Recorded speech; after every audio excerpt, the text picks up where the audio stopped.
Welcome, everyone, to another edition of Drummer Nation, the show for and about drummers, where we talk drums and drumming with some of the best in the world. And today is no exception. I have two of them here with me today.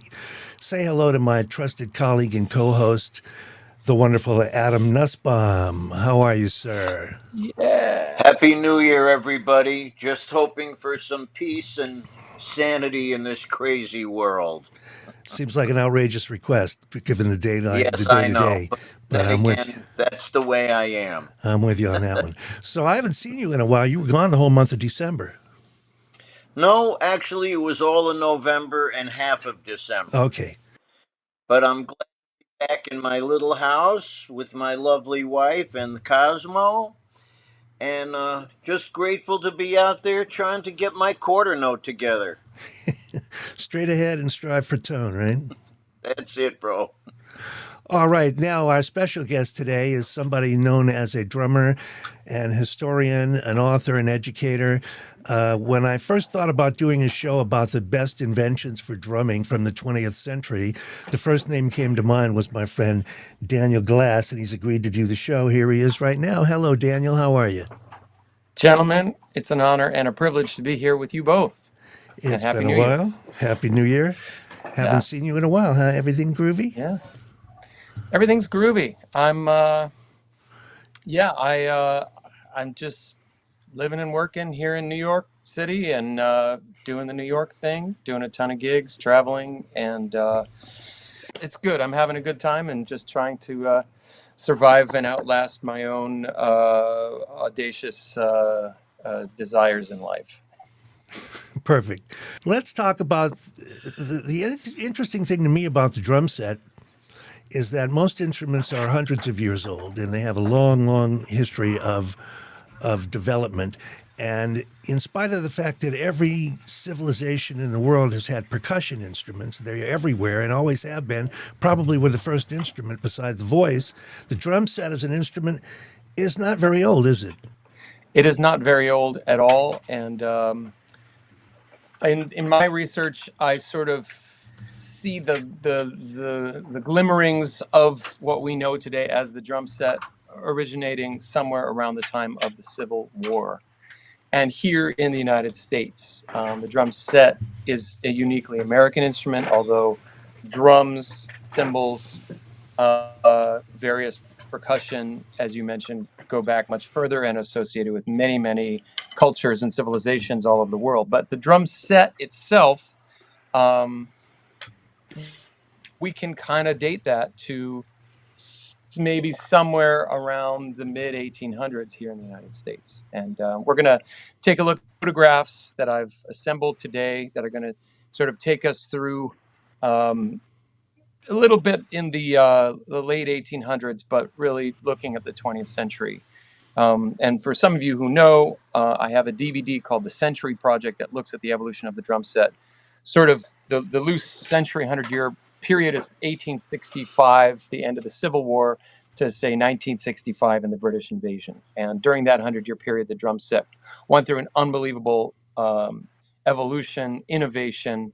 And my claim is that by 1965, the drum set that we know today, all of the parts and the way that it's played were sort of in a blueprint that we're still following in 2026. 60 years later.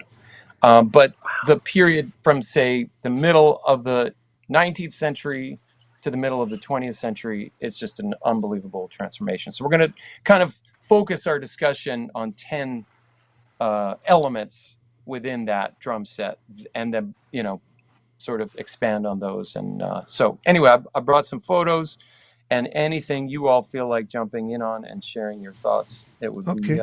highly appreciated. So basically, this is a photo of a Civil War military band.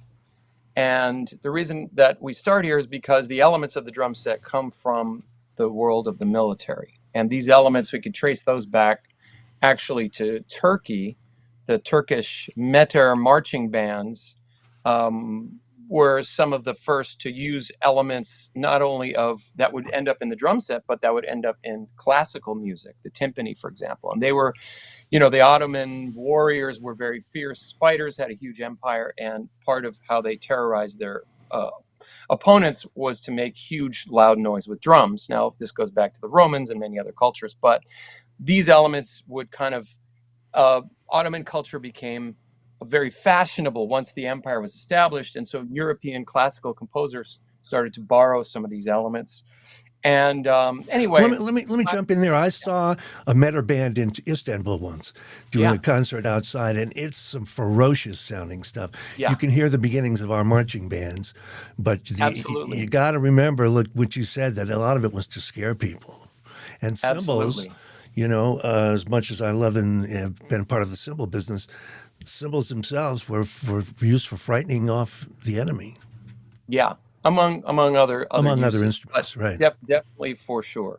Beautiful. So flash forward, military bands evolve in Europe as sort of drawing some inspiration from the Turkish Janissary Meter bands, and then make their way over here. Of course, the Civil War, there was a lot of, it was all Americans fighting Americans, millions of soldiers on either side. The bands were used for communication. So drumming as a whole took a big step forward. Many more people experienced the instruments at that time. And of course, you could see in this photo, the three sort of classic elements that would end up being part of the drum set: the bass drum, the snare drum, and cymbals, each played by individuals. So this is what's called a community band. And after the Civil War, a lot of the soldiers went home, bandsmen went home, didn't want to stop playing, so they created community bands. And in the post-war period in America, every band had a community band. Probably most towns in America, you see bandstands that were built in public squares, public parks. These all kind of came to be in the second half of the 1800s, or this became very popular.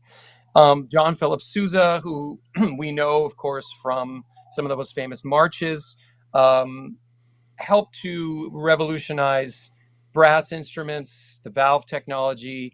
And so what started out as a military thing now turns into more of a mass entertainment thing. And this period in the late 1800s is called the golden age of brass bands. So again, at this point, it's still militarily oriented. Eventually, other forms of entertainment show up, mass entertainment. Now, of course, the railroads are connecting the country. The Civil War is over, so North and South, the country becomes more connected. Industrial revolution is happening. Transportation is happening. So suddenly the need for drums starts to show up in places where it didn't before. So circuses, vaudeville shows, minstrel shows that were traveling shows, and then within a short period of time around the turn of the century, radio and silent film show up. I should say silent film first and then radio. And drummers played a big part in all of these, which we'll talk about in a minute. So this fellow here is a guy named Papa Jack Lane, who was a New Orleans drummer. And although this photo is from when he was an older man, what he's doing here is using a technique called double drumming, and it's pre-bass drum pedal.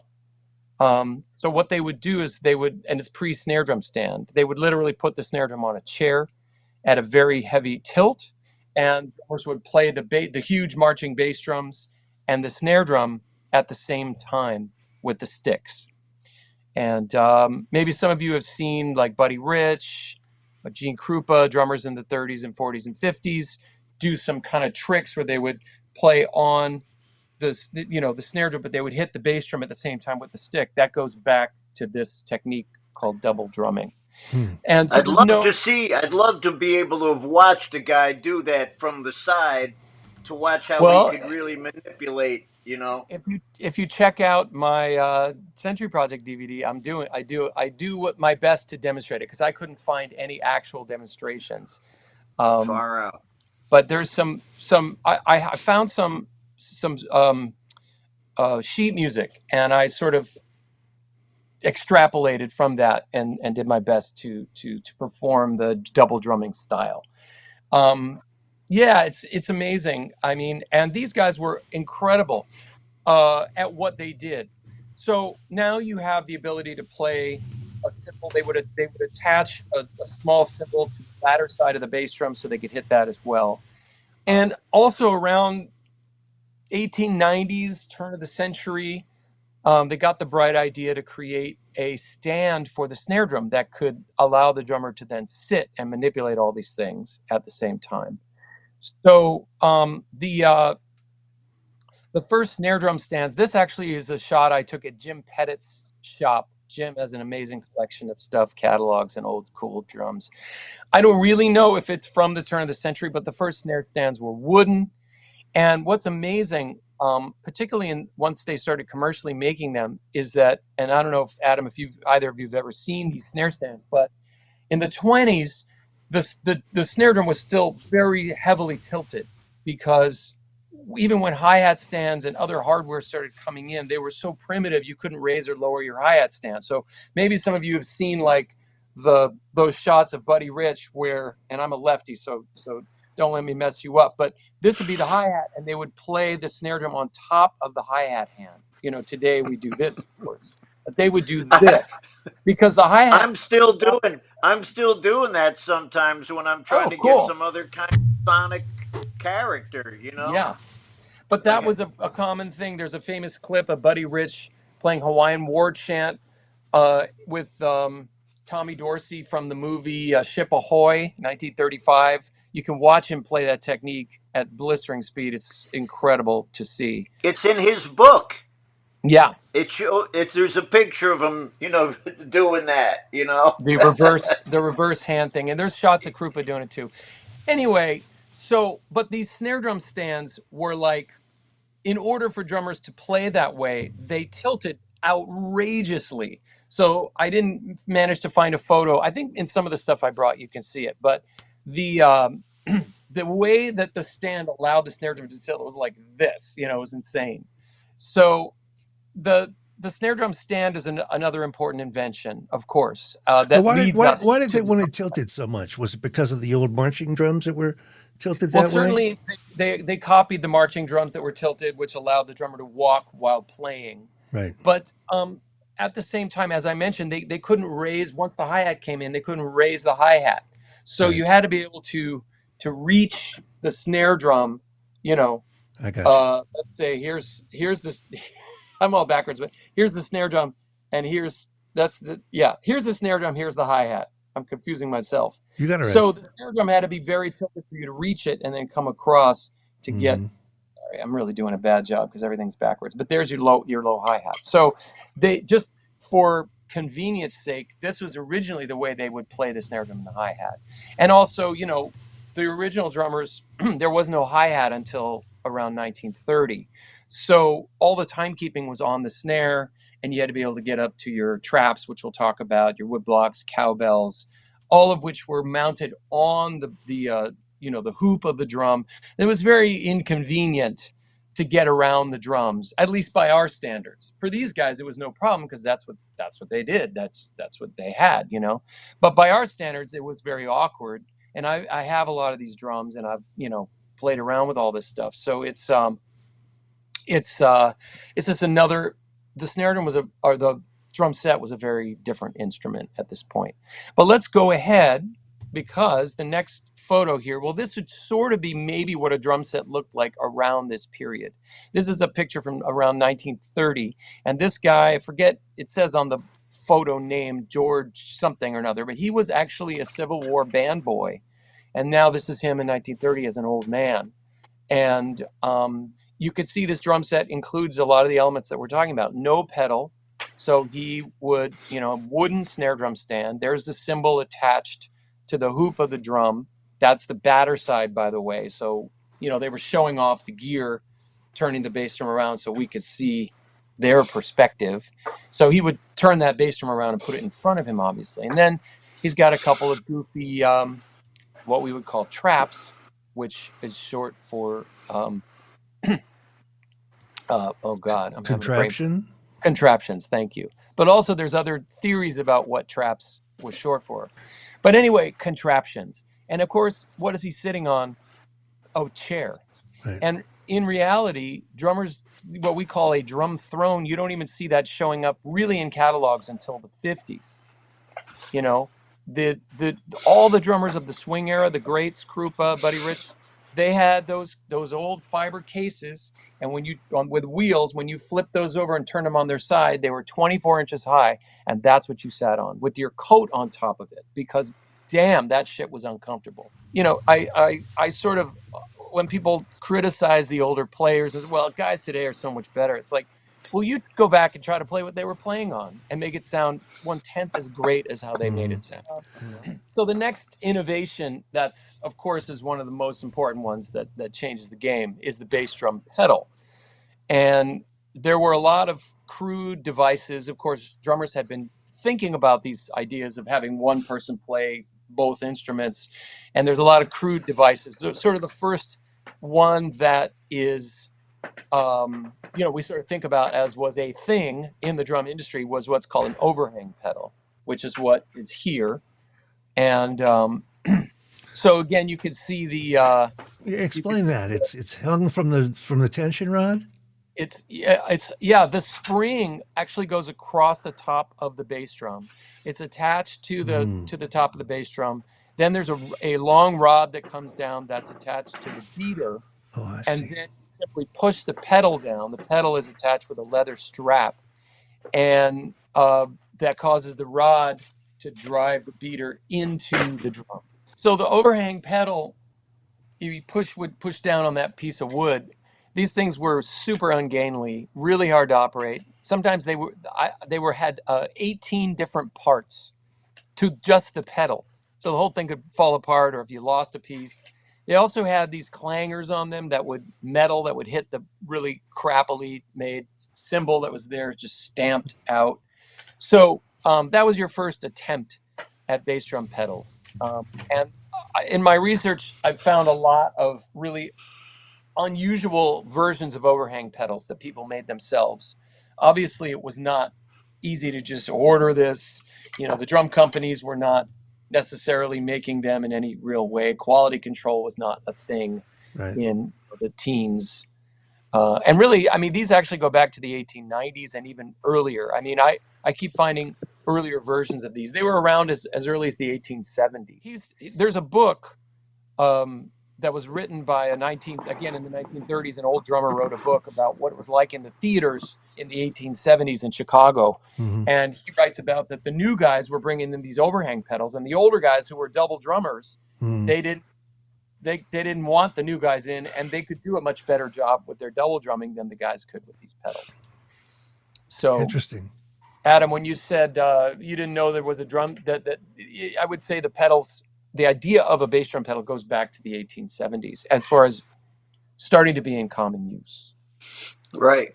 And generally it's what I've heard is that it was William Ludwig developed the real pedal. Is that true, or was it he kind of incorporated things he saw different people do and he kind of standardized it? We'll get to the Ludwig pedal for sure. Yeah.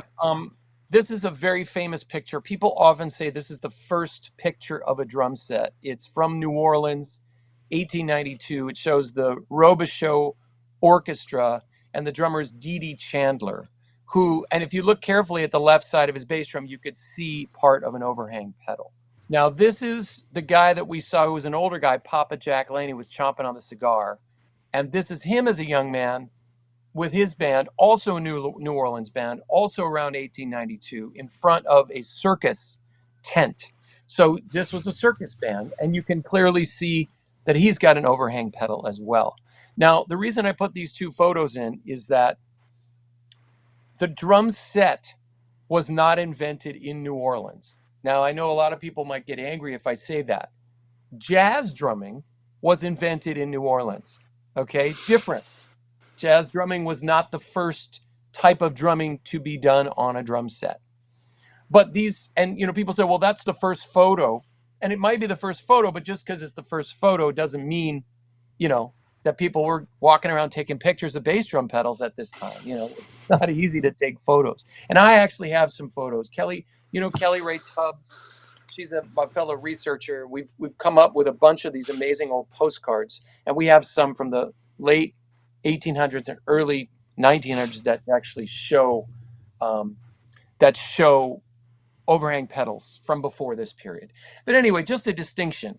Jazz, I think, was the first style of music to use a drum set effectively in a musical setting as part of the band. But the drum set as an entity, I think, was already in use. That's an interesting point. I have not heard anybody make. That's yeah. interesting. And you know, I kind of feel like going down to New Orleans and making it, but I want to have my ducks in a row because I'll get some heavy pushback, I think, from the people down there. This is the patent drawing for the Ludwig pedal. Now, there were lots of, we might call this like a freestanding floor pedal as opposed to an overhang pedal.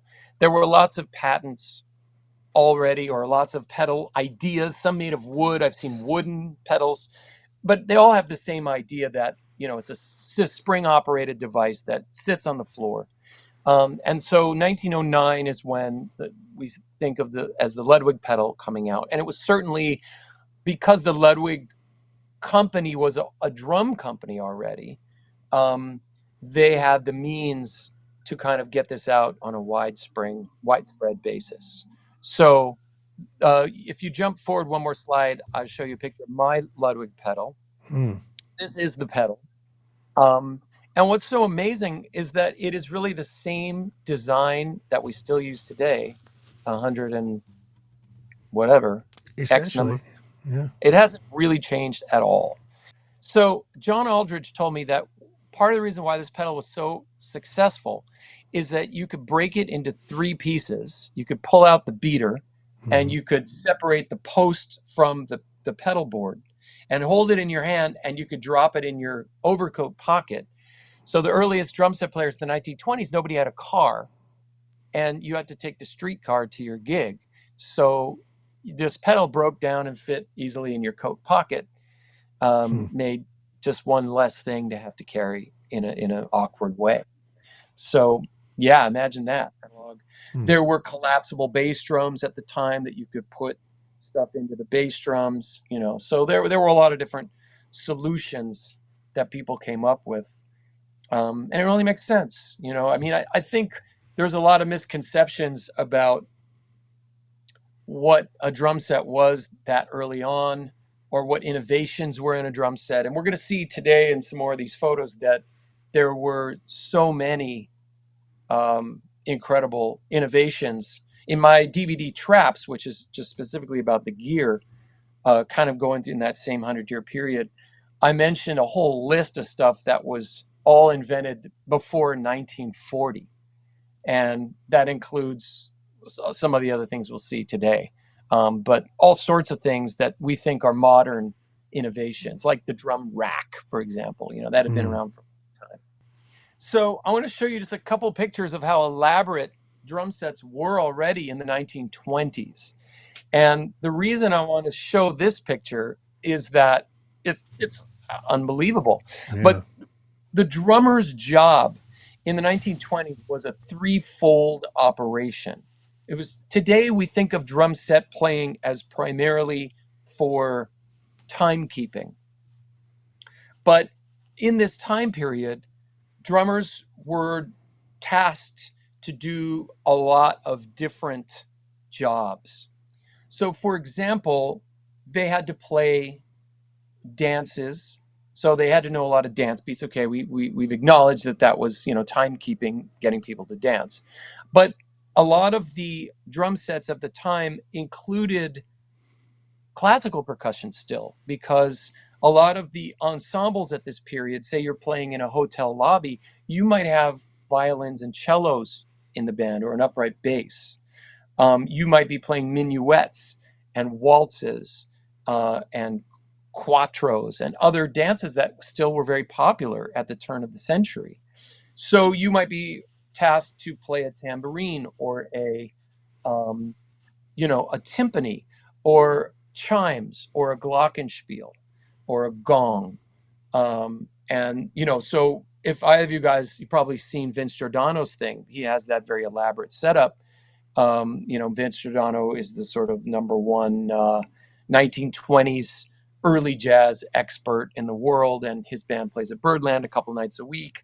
And he brings his own setup of extremely elaborate. It's got he's got a vibraphone, he's got timps, he's got chimes, he's got orchestra bells, he's got gongs, he's got all that stuff. And the charts of that period, you might be timekeeping, but then you got to run over and play a little flourish on the glockenspiel or hit a timpani for a couple of bars. Well, you've got my interest peaked in that picture with a real cymbal there. That's an old China cymbal? Yeah, so we'll get to cymbals. Of course, Okay. the cymbal making technology evolves alongside the drum set, and the two main cultural histories that we follow are Turkish and Chinese, right? Right. So we'll talk more about that when we get to the cymbal section, because I have certain cymbal slides as well. But certainly cymbals were becoming a part of the drum set and part of what we would call traps and contraptions. So anyway, the third job is that, of course, drummers had to be sound effects operators, Foley artists, and vaudeville. And then when silent movies came in, all drummers needed devices to make unusual sounds to go along with the action on the stage or on the screen. So those are the three things that drummers were doing. So drummers at that time were called trap drummers, not drum set players. The term was a trap drummer, and it was a trap kit, for example. Now, I know as a professional in my era, I played a lot of shows, and you end up with a lot of that stuff. Because if it needed bongos, I bought bongos. If it needed wind chimes, if it needed all manners of bells and whistles and bird I've got whistles, a train all whistle, kinds a of bird stuff. whistle, a samba Exactly. whistle. We all ended up with shakers and all this stuff if you played shows. Yeah, exactly, like Singing in the Rain. Perfect example, takes place during the 20s, and I hung out with a drummer once who had like a whole ton of that sound effect stuff for that particular show. So this is just a catalog page from the 20s that shows some of the examples. What we were just talking about, yeah. I love that it talks about this, because some of these, you've got a nose blow, which I just love. The Ludwig nose blow. Bird whistles, snoring, duck quack. It was very sophisticated. The catalogs in this period would have pages and pages of this stuff. I played a show once with an actress named Dorothy Collins, and it was a fight between a husband and wife, and she would throw stuff and move things, and I had to catch them. She would fake me out every night and try to, it was a lot of fun to play, and it was different every night. But and it's also, in line with what you're talking about. Burlesque houses and strip clubs at that time, you always had a live band, and the drummers had to catch all the bumps and grinds and all that. So definitely part of it. So this is sort of a beautiful example. This is a guy named George Eames. This is from the 1933 or 1930 Ludwig drummer, and you just see everything, and you start to see the kind of toms that he had. We'll talk about toms. You see all the orchestral percussion, bells and whistles, and you see a microphone above him with some call letters for a radio station. So he was a radio drummer, and in a time before television, these guys were doing it all, and he was a big star. And we'll see him again in a minute on a book cover.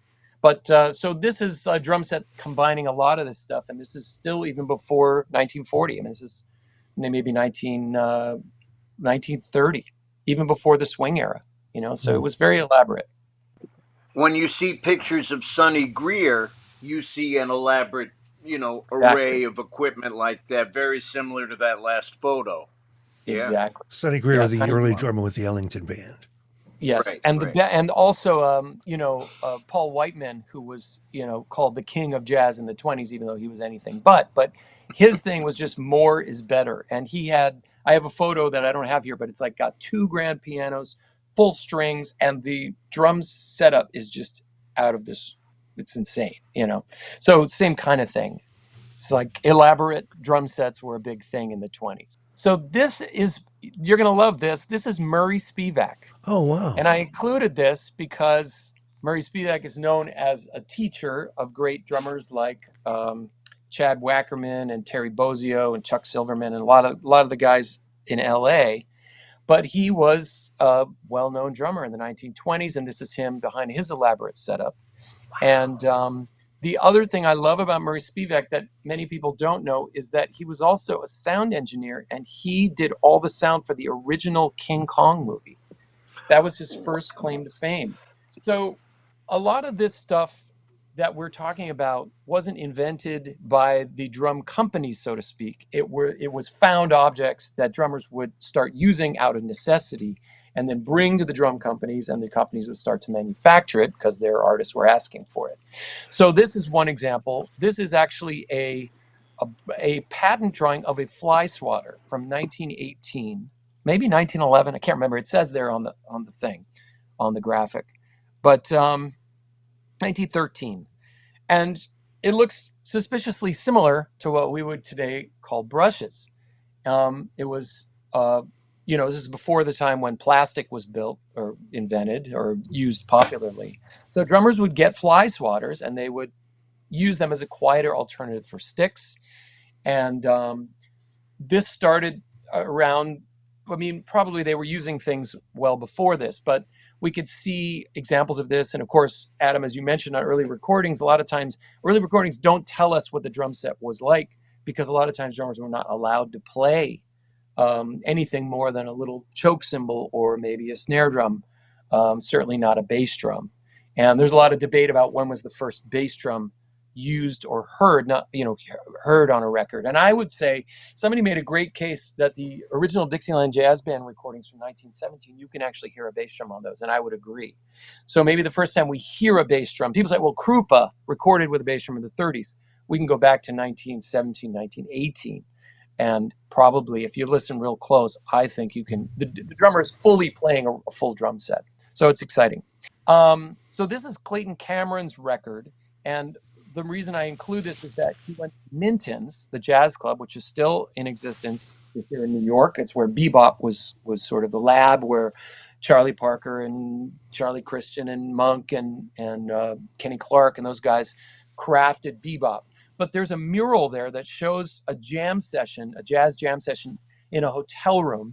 There's a woman stretched across a bed and a bunch of dudes jamming. And if you go to the next slide, it zooms in on the drummer. The drummer's playing on a newspaper with some whisk brooms. So this is another sort of early proto version of the brushes that was in popular use, you might say, around that time. When I was on the Glenn Miller Band years ago, we would have rehearsals in a hotel room with a phone book and a pair of brushes. Yeah, exactly.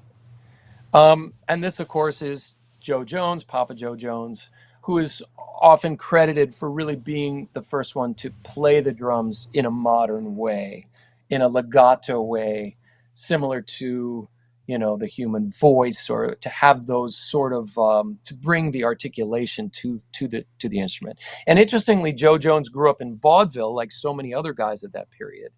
And he was influenced by sand dancers. And I would say sand dancing is another huge contributor to the way that we as drummers play jazz brushes, that they would throw some sand out. I have some clips of Bojangles Robinson and some other clips.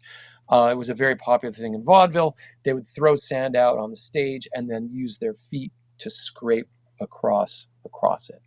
So is that like early soft shoe? Is that what that became? Yeah, soft shoe, but they would get specific sounds out of sand that was, allowed them to make long sweeps. Right. That would be a lot louder, and it probably came from guys on the street because things are so loud on the street, and you could get that nice sound.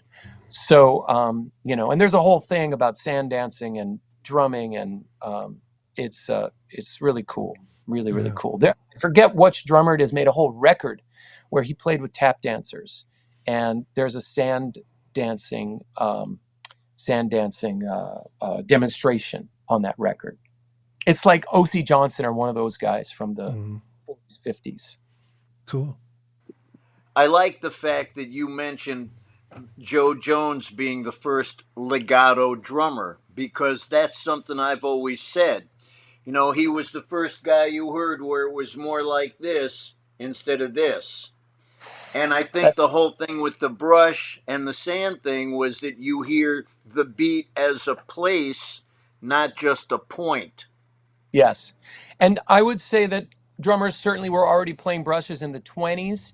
And we know Oh that, yeah. when they use sticks, they would do press rolls. So one can imagine, because I've played a lot of 1920s music, and a lot of times you use brushes because it was a quieter version of the sticks. I mean, that's, I think, obviously the primary reason why brushes became a part of every drummer's thing, because you got to play quieter. There was no amplification, no electrified instruments. So you could easily overshadow. But there's a lot of ways to replicate those press roll patterns, and to even do what I call a half sweep, where it's more like that, as opposed to the full. But certainly Joe Jones came in at an era where recording technology could also handle that sort of thing. So we hear a lot of him early on playing the brushes, as opposed to his predecessors, where maybe if they did play the brushes, they couldn't do it the way they would in the real world. So there's I don't like to say who was the first, but certainly we love Joe Jones, and his brush playing was something else, man. I mean, it was revolutionary for sure. And he was widely heard too, so he became significantly influential. Yeah, exactly. So we're moving to the hi-hat now, and there's a couple of things that contributed to what we know as the hi-hat. Certainly, once the bass drum pedal became a thing, people were trying to figure out, well, let's figure out what to do with the other foot. And there was a technique from the 20s and probably earlier from the vaudeville days called choke and release, where you'd go from your snare drum press rolls up to a small cymbal and go, and you choke it, right? So that took two hands and was somewhat cumbersome to get up to those cymbals. So the idea for the right foot would be to replicate that idea of choke and release. So this is called a snowshoe cymbal. It's an early design. It's primitive in the fact that it probably wasn't spring operated. In other words, you had to literally clomp your foot up and down. Notice the large cups on the cymbals would allow you to probably get a louder sound. Let's go to the next slide. And it has a strap on it too, so you actually have As to a lift strap, it. you can manually lift it. You have to lift it. Yeah. Back up. Cool. So of course this led to the low boy showing up. What's so amazing is that, anyway, we've all kind of seen this. This is Wahlberg and Auger, who did the hardware for almost all the drum companies at the time. If you see the old hi-hat stand or bass drum pedals with this sort of hollowed out, just a frame look, that's probably a Wahlberg and Auger. The drum companies didn't make all their own hardware at this point. They would kind of contract out but they would sell complete kits. So you could buy a Slingerland kit with cymbals, with the hardware, but it would be, they'd cobble that together from these other sources. But this was certainly the earliest version of playing what we would call the afterbeat, right? Back in the day, coming up, called it the afterbeat. That was before the term backbeat, but it really meant the same thing, that 2 and 4 idea. This is actually a photo I have of somebody actually using the lowboy, which is very rare. You don't see it because the lowboy was not around for very long at all. We go from choke and release concepts to hi-hat within just a few short years. It was really this transition period. And this could even just be a photo of him with his gear. Who knows if he actually used the lowboy? You know what I mean? This could just be a staged photo. Is this reversed, or is he a lefty, or I'm sorry? is this reversed, or is he a lefty, or what? He's got the. I don't know. That's the way I have the photo. It could be reversed. Don't know. Hard to tell. Astute observation. And notice, by the way, go back just real quick. He's got a rack. Yeah, So on wheels. It's mounted on a rolling rack that has wheels on it. I have one of these racks from the very early 30s. This is probably early 30s. And by that point, the big bands were starting to become popular, and they were traveling every day. Right. And you needed a way to like get your shit quick on and off the stage. Sometimes if it was you'd have a vaudeville thing or something else happening. So the most famous rack of this period we see is Chick Webb's rack. He had a beautiful, beautiful custom made one, but there was all kinds of amazing ones. I have one that I use in the Century Project that actually has a basket attached to the leg of the rack that you put your snare drum in, and it's like an arm that comes off that was adjustable. So, like I said, so many innovative and cool designs on these things. Well before when we think. Now, this is a I great remember picture. when Hollywood came up with the drums in the I guess it was the mid 60s, Yeah, early Hollywood. Yeah, whatever. They had those electric drums and they were on the same kind of cradle rolling mechanism as that. yeah, yeah. You know, you And see Hollywood. pictures of Max Roach doing advertisements for Hollywood. What was it, Yeah, Tektronix or something? And the same exact configuration as that. yeah. And Yeah. those Hollywood drums also had that floor tom. I don't know if you've ever seen. There's a The famous tunable Billy floor Cobham tom like a solo. timpani. Exactly, it had a Yeah, pedal. And the right. most famous example, I think, is Cobham when he's with Horace Silver and they're playing Nutville, and he takes a long solo. It's an amazing performance, the Great whole clip. thing. It's on YouTube. Yeah, and during his solo he so again another invention that And then Yamaha did that for a minute also. oh, cool, They awesome. copped that. I He had remember seeing one of rototoms. the. Yeah, and then Yeah, there was well, that rototoms was that you another could turn, thing. of course. Mhm. So this Yeah. picture is so cool because it literally has on one catalog page a snowshoe cymbal, a lowboy, and a hi-hat, and they were Bingo. all happening at the same time. And at this point, I think it's really was a price thing. Whatever you had to spend, you could get that level, but you could create your beat with the foot. So this is a early 30s, maybe 30 or 31. This is a Ludwig, I think, or Ludwig catalog, I think. Anyway, it's so amazing. And notice the cymbals on the hi-hat. It almost was that it wasn't intended to be played with the hands. It was intended to be played with the foot. But obviously the fact that they raised it up, you could do your choke and release, and you could do it with one hand, for example.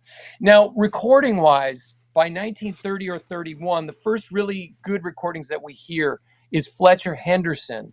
Oh crap. It wasn't Kaiser Marshall? No, who was the drummer before Kaiser Marshall? Joe Marshall? No. No. Shit.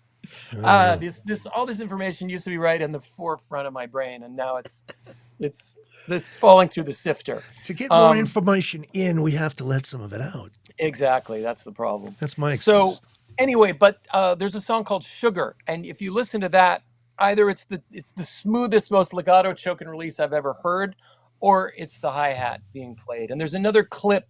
Maybe you guys have heard of Freddie Crump. Freddie Crump was a vaudeville guy. He's the famous clip of him. He's running around this drum set. He has a hi-hat, and it's a early soundy from I think around 1931 also. And at one point, he does a thing, kind of a Les DeMerle thing, where he leans onto the cymbal. Les DeMerle used to do that in the 70s and bend the cymbal, but he does a thing where he starts to time keep.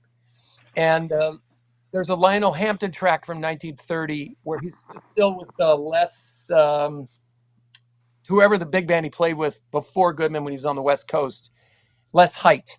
And on this track, Harlem, he's using a hi-hat, clearly, but he's playing tricks and using it almost more as an effects thing. So it's really interesting what they used the hi-hat for in the early period before it very quickly by the early 30s became a timekeeper. And then certainly the swing bands, that's it, locked it in. I mean, for me, what I had heard, and who knows if it's true or not, that it was Joe Jones who said, let's bring that low hat up so we can at least utilize our hands and play it. Who's to say? But I've heard that story. I've heard the same story about Vic Burton, who was a famous and innovative 20s drummer who was like the greatest technician of his era. I don't really know. To me, when I'm looking at all this stuff, what I base it on is what is the earliest recording of this thing that I can find or this technique. And I try to say that's where that if somebody was already doing it then we could at least say it was around at that point. Right. So another gentleman who did the bending thing that was doing stuff in the 60s was Walter Perkins. he would very often get up and bend the cymbal and do stuff like that. So he's another guy. Yeah. Um, I so to me, I try to find a recording because that I Yeah. know I can say this was in use at that period, and that's why I like 1917, the bass drum, things like that. And about tom toms, remember we mentioned that a lot of this was found objects, and this is one of my early Chinese toms. And super quick, the Chinese came to the United States in large numbers between 1850 and 1880, and they brought their ethnic instruments with them. And it's at that period that we start to see quote unquote Chinese cymbals and tom toms show up. By 1880, the Chinese Exclusion Act happens, and Chinese are forbidden from coming to the United States and didn't come in large numbers. But by that point, drummers are already borrowing all of their ethnic instruments. And this includes not only these tom toms, not only Chinese cymbals, but temple blocks, wood blocks, and a host of other instruments that would become a standard part of the drum set. So the irony is the Chinese themselves were forbidden from coming, but once drummers started, like there had to be a Chinese tom on your kit, the companies would go to China and they would contract with certain villages that made this stuff. And so a lot of times the early tom-toms would have rattles in them because that's the way they were made in these villages. And they would import them in. And then you might see on an early, like on this tom-tom, there's a little Ludwig sticker on it. So this is a Chinese instrument that Ludwig imported and stuck a sticker on. And it's just one of those insane ironies, kind of similar to the fact that like Black people invented jazz drumming pretty much, and yet were segregated against and didn't have the opportunities that the white musicians had. It's just some of the crazy ass historical and sociological craziness of our instrument, but I think needs to be pointed out because, we take toms and cymbals and wood blocks and cowbells and things for granted, but they shouldn't be. There's a story behind them, and it's a story that needs to be told. Beautiful. And the floor toms, they also imported very large toms, and those are the ones they started putting on those tripods. They didn't have legs. They just took a ethnic instrument, dropped it on a tripod. Remember that these were heavily shellacked. So if they held the tone. We all know calfskin heads. That was a nightmare because they were affected. I'm sure you guys have both played on them. They're a pain in the ass. Yep. These Chinese cymbals, or toms rather, you could hit them hard and they wouldn't. I mean, they might break, and then you'd have to get a new drum. You couldn't change them, but you could. They were consistent in the sound. This is sort of a more modern shot of what a typical drum set looked like. I actually have this drum set, and I'm sorry about all the binging. This is a catalog page from early Slingerland catalog. And you could see that even, this is still 30s, but a drum set would have a tambourine, classical percussion, had a heavily tilted snare, had a cymbal attached to the bass drum, had a Chinese cymbal. All these different things were part of the standard drum set and came with a little instructional book. How hip is that? Cool. What year was that catalog? I believe it's 1934. Okay. Wow. So you've got so many of these elements, and people say, well, Right. By 1934 they had real tom-toms and they had, they didn't use wood blocks anymore. We have to remember, or temple blocks. We have to remember that like the vanguard of playing is always ahead of where the gear is. Right. So at this point in time, you still, there's a lowboy attached to this, a version of a lowboy where the cymbals are vertical instead of horizontal. But you just had all this stuff, and within a couple years, swing would be the dominant thing, and quickly the drum companies reacted. But even here in 34, this was still considered like a top of the line drum set that you would get, from Slingerland. And now we get to the first superstar. Now we get to the first superstar, yeah. And the reason we bring this up is we're talking about tom-toms, and I could spend a whole time talking about Krupa. But Krupa was so important in so many ways. He was the first superstar performer. And as a result, he also was at a technological time where drummers could play out in big bands. They could play hard.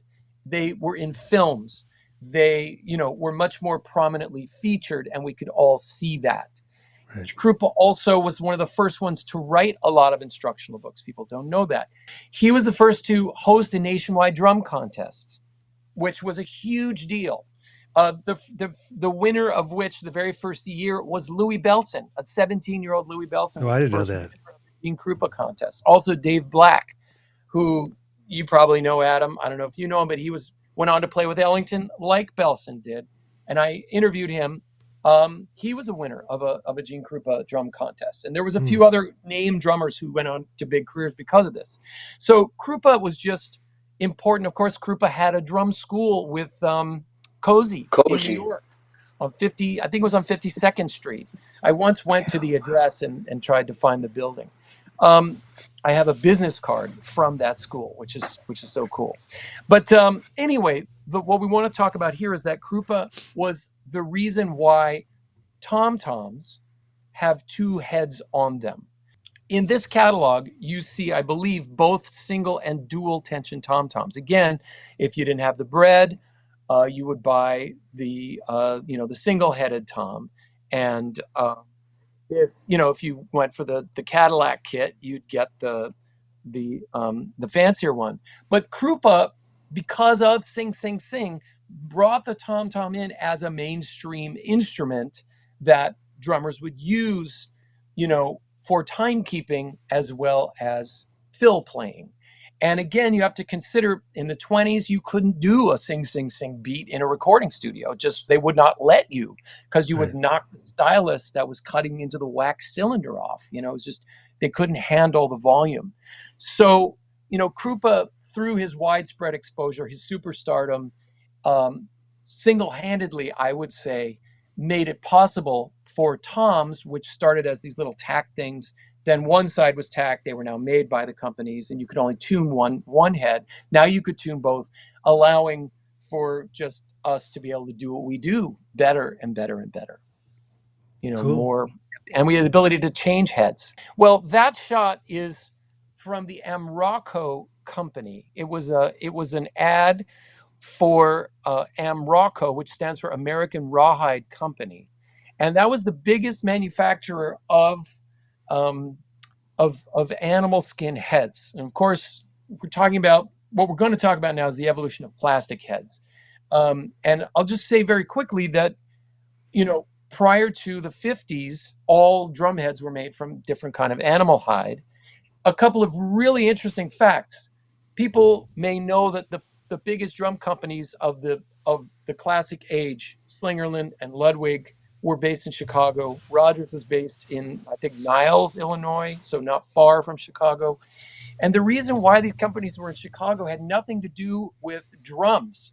It had everything to do with that Chicago was the biggest cow town in America. And so you had access to a lot of animal hide, and they could make the heads there. This is, again, originally the companies themselves would manufacture the skins. Amraco was a later addition. And so I, heard from Remo Belli, who I interviewed extensively, and other folks, Louis Bellson, people like that every week when the new skins would come in, Bud Slingerland and William F. Ludwig would run down and compete for the best, most even. There's a term, slough, I think. I don't exactly know how it's used, but it has to do with the thinness and the evenness of the hide. So that was such a giant process. You had to run down and you had to go through all these hides and find the good ones, And if you've ever seen, there's a famous picture of DJ Fontana, Elvis's drummer, and the drum set that he used in the 50s during Elvis's period when he was, on Sun Records and all that, and early RCA, there's an unfinished calf head that still has the hide on it, and a lot of the bass drum heads had the hide on them. Adam, did you want to say something? Also, Vernel Fournier, who played with Ahmad Jamal, when you see him on a famous video playing with Ahmad's trio. And I think also there was a term known as slunk. Slunk, maybe that's what I'm thinking of. That's what I'm thinking of. This was, from what I heard, this was the skin from an aborted calf. which was the Right. thinnest skin, which was Yes. generally utilized on the snare side Yes. because it That's right. was not fully developed and it was exceptionally thin. And yeah, it's just fascinating, the whole thing with the different heads. And now everybody wants to get more of that kind of character of sound. Now that everything Yes. with the recording is so pristine, you want Yes. more of that analog thing. So all Yes. these companies now are trying to figure out ways to replicate the warmth of the calf without the headache. Yeah. And of course, for brush playing, let's go to the next slide, Michael, because we'll talk about all of this with relates to this slide. So I just want to point out the transition from calf or animal skin, animal hide to plastic happened in the 1950s. And again, this is a result of World War II, where plastics in general were developed very quickly for wartime use. So now you had all of this material that you could fabricate other things from. And what's so interesting there's two extremely interesting facts that I learned from Remo Belli when I interviewed him. The first one, oh, by the way, the Amrocco ad that I show is from the 50s. And again, things were catching up. But there was a store called Drum City in Los Angeles. It was run by two gentlemen, Roy Hart and Remo Belli. And I knew them both, interviewed them both. Drum City was still there for a number of years, and I used to be able to go into the old Drum City. And Roy Hart was still running it. It was an incredible, incredible place. Anyway, the Amrocco ad is a Drum City Amrocco ad showing all of the top West Coast drummers who would shop at Drum City. This is before Pro Drum. Right. I think Pro Drum started 58 or 59. So this would have been, Drum City was the first big drum shop there. And in this ad is Shelly Manne and Roy Hart and Remo Belli and just a bunch of the cool West Coast cats all holding Amrocco head. So in the 50s, there was sort of this, arms race to see who could come up with the first plastic head. And the main reason for the plastic head had nothing to do with drum set players. It had to do with that the majority of drummers in the world, as is still true today, were marching drummers and military drummers. And because they were outside so much, they were very affected by the weather on their calf heads. And that is why, today you look at any basic Remo head, it is still called a Weather King. But that is why they called them Weather King heads, is because they combated that, because that was on every drummer's mind. It didn't matter what you played, you had to deal with those calf heads. So Remo Belli, essentially, who not only was a great business, a great manufacturer and came up with the right Mylar and all that stuff, he was a killer businessman, as we know, and he pretty much took the market over. And here's the other fact I'm going to give you about this, because I know we're running out of time. The reason that all drums today, wherever you go in the world, are sized in inches is because of Remo Belli. Now think about that. They had the English system of measuring. They had the metric system, which was used in a lot of the world. I believe in Japan there was something different, and this is all in the 40s and 50s. Remo Belli said, if you want my Weather King heads, they come in inches. And every drum company complied and made their drums in inches, which is why today, the world over, all drums are measured in inches, which is kind of a mind-blowing thing if you think about it. I've never thought about that. That's very interesting. It's wild. And that's how much power, that's how much people wanted these calf heads. Mhm. Believe it or not, the drum set players were some of the last ones to go to heads for precisely the reason you're talking about, Adam, is that the heads didn't sound as good as calf, especially if you're a brush player or a jazz player. They lacked the quality, the character, the warmth, the response that these slunk heads. Or anybody who's done marching band and found themselves in the rain, which you eventually did, Yeah. you couldn't do that with the calf head. No. So it's just the things I've discovered that continue to blow my mind about this stuff. And there's a lot else could be said about these, plastic heads and rock and roll. I mean, certainly rock and roll would not have happened without the advent of plastic drum heads. There's just no way, because, if you beat a calf too hard, the head's going to split. Yeah.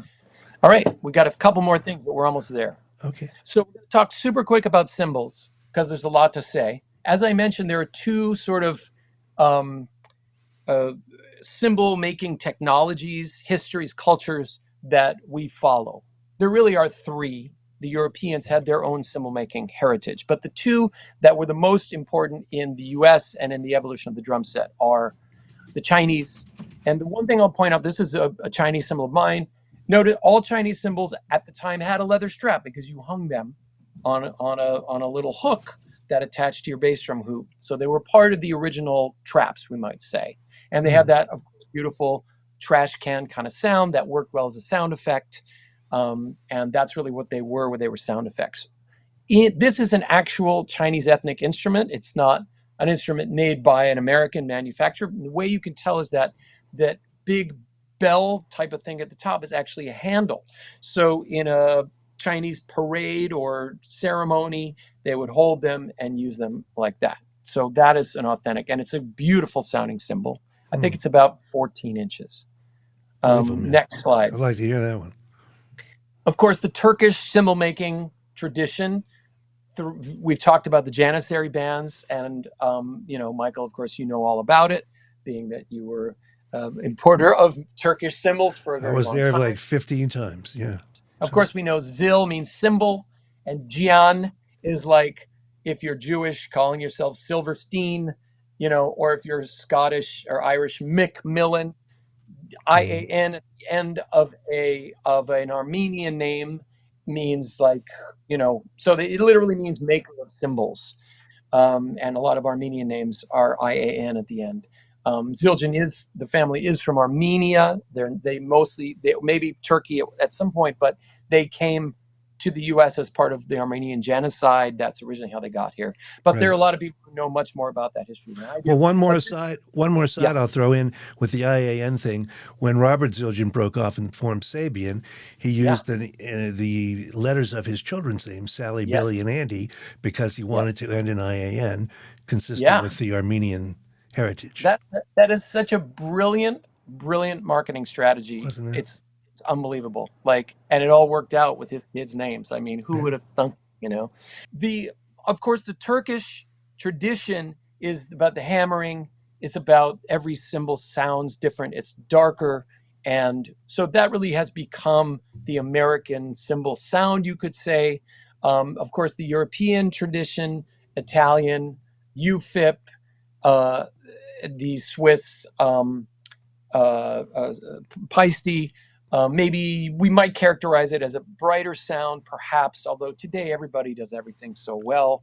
This is from I believe, a 1940s Zildjian catalog, maybe 50s. I don't know. I mean, somebody could go to Zildjian and find out.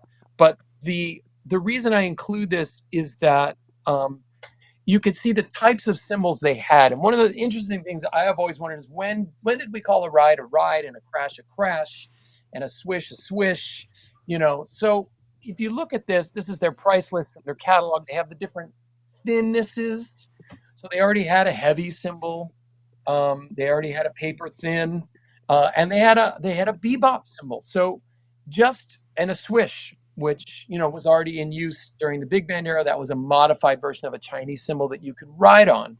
Yeah. So this is a photo of a guy named Johnny Kirkwood, who I knew. He was one of my first interviewees when I lived in LA. He was a guy around town who played, but in my mind, the reason I sought him out is that he had played with Louis Jordan for 5 years, from 1950 to 55. And he had also grown up in the Central Avenue scene, which was like the Harlem of LA. Mm-hmm. It's where a lot of the great jazz drummers came up there. And there was a guy, Roy Porter, who had recorded with Charlie Parker when Charlie Parker was on the West Coast. He was maybe the first West Coast bebop drummer, we could say. And he mentored a lot of young drummers who came up in that scene, including Johnny Kirkwood, the guy I mentioned. Lee Young was another guy, Lester Young's brother, and some of the other great jazz drummers that came out of the Los Angeles scene in the 40s. So the picture I have is Johnny Kirkwood as a young man, probably in high school, being mentored by these guys. And in this picture, he's at an early version of a bebop kit, He's sitting on a chair that has a crate on it, an orange crate, and that's what he's sitting on. And then what you see is that his cymbal stands are still the straight ones that you would clamp to your bass drum hoop that go back to the 20s and 30s, because in the 40s, if you didn't have any money, that's the kind of drums you had. That's what was around. That's what you could pick up. However, what he's done with these rods coming up, somebody took a blowtorch to them and bent them. So the rods are bent, and that's his ride cymbal. And what I want to point out here, and I interviewed Ed Shaughnessy at one point at Jerry's Deli in LA, and what he told me without me asking anything is that the reason that bebop drumming was able to happen at all is because the cymbal tilter was invented. So if you think about that, drummers, Max Roach, Kenny Clarke, wanted bigger cymbals because the little ones from the swing era were not cutting it, and they wanted to have a softer ride approach, right?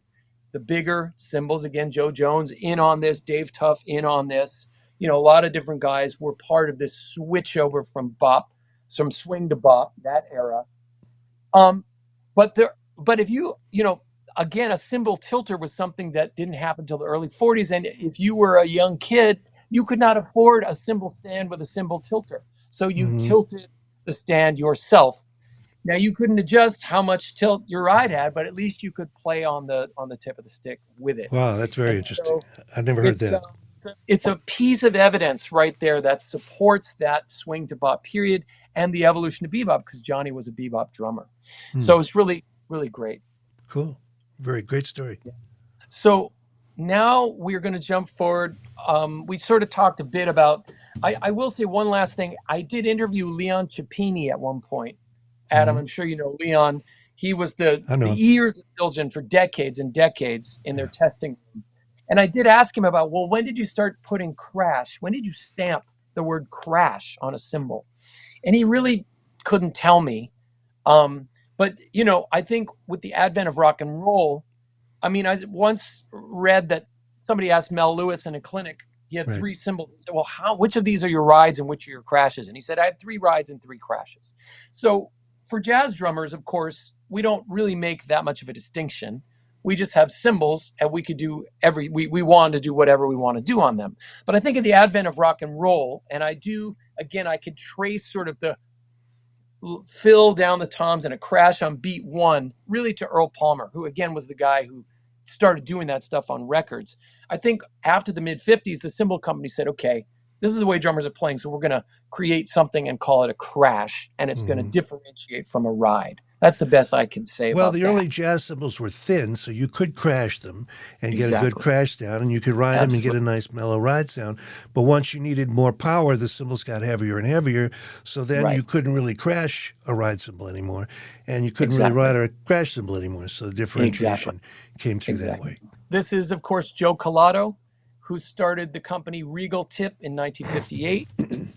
You can clearly trace the innovation of plastic tips on the cymbals to Joe Collado. If you think about the name of the damn company, a Regal Tip, that's probably what the whole company name was based on, was on that innovation. Sadly, Regal Tip, I think, is gone now.